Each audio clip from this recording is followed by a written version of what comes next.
ইসলামী শরীয়তে দাড়ি রাখার হুকুম কি এবং সেটা পরিমাণ কতটুকু হতে হবে দয়া করে জানাবেন। দাড়ি রাখার ক্ষেত্রে নবী সাল্লাল্লাহু আলাইহি সাল্লামের নির্দেশগুলো হলো একেবারেই পরিষ্কার। তিনি বলেছেন আফুল্লোহা, তোমরা দাড়িকে ছেড়ে দাও। আর খুল্লোহা, এফা এরখা এগুলোর অর্থ হলো ছেড়ে দেওয়া, দাড়িকে লম্বা হতে দাও। তাহলে দাড়িকে লম্বা হতে দিতে হবে, এটাই হলো দাড়ি রাখার নির্দেশ।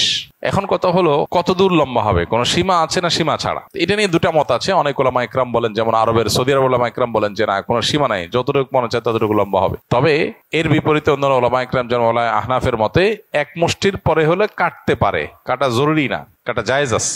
এক মুষ্টির পরে, চতুর্দিকে এক মুষ্টি ধরার পর অতিরিক্ত থাকলে সেটা কাটা যায়। দলিল হলো সাহাবা ইকরামের অনেকেরই আমল, বিশেষ করে সহিহ বুখারীতে আছে যে সাহাবীদের কেউ কেউ এক মুষ্টির পর অতিরিক্ত অংশ তারা কেটেছেন। তো এখান থেকে বোঝা যায় যে এক মুষ্টির অতিরিক্ত অংশ হলে সেটা কাটা জায়েজ আছে, কিন্তু এক মুষ্টির নিচে কাটা জায়েজ আছে এটা প্রসিদ্ধ ইমামদের কারোর মত না। এরকম কোনো মত প্রসিদ্ধ ইমামদের কারণ নাই। এখন কথা হলো কোনো আল্লাহর বান্দা উনি শুরু করেছেন, হয়তো এক মুষ্টি রাখেন না, আরো কম রাখেন, তো সেক্ষেত্রে আমরা কি বলবো? উত্তর হলো আমরা বলবো অবশ্যই না ইমামাত চাইতে কানামা ভালো। একেবারে না থাকার চাইতে তিনি কিছু রেখেছেন এটা অবশ্যই ভালো, তবে তার পরিপূর্ণভাবে সুন্নার উপরে, যেই সুন্নার সুন্না হওয়ার ব্যাপারে, বরং সুন্না শুধু না যেটাকে ওয়াজিব বলেছেন ফুকাহা একরাম, সেটার ব্যাপারে কারোর কোনো তেমন কোনো ভিন্ন মত নাই, চারো ইমামরাই প্রায় একমত।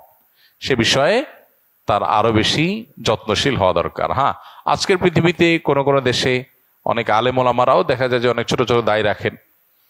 তো এই ক্ষেত্রে আমরা যদি নফস এবং প্রবৃত্তির পূজা করি তাহলে আমরা সুবিধাটা কোথায় পাই সে চেষ্টা করব।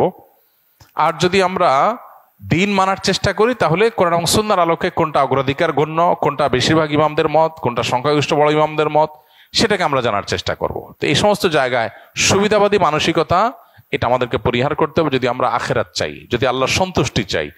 আর দুনিয়া চাইলে তো ভিন্ন কথা, দুনিয়া চাইলে তো আমরা যা খুশি তা করতে পারি।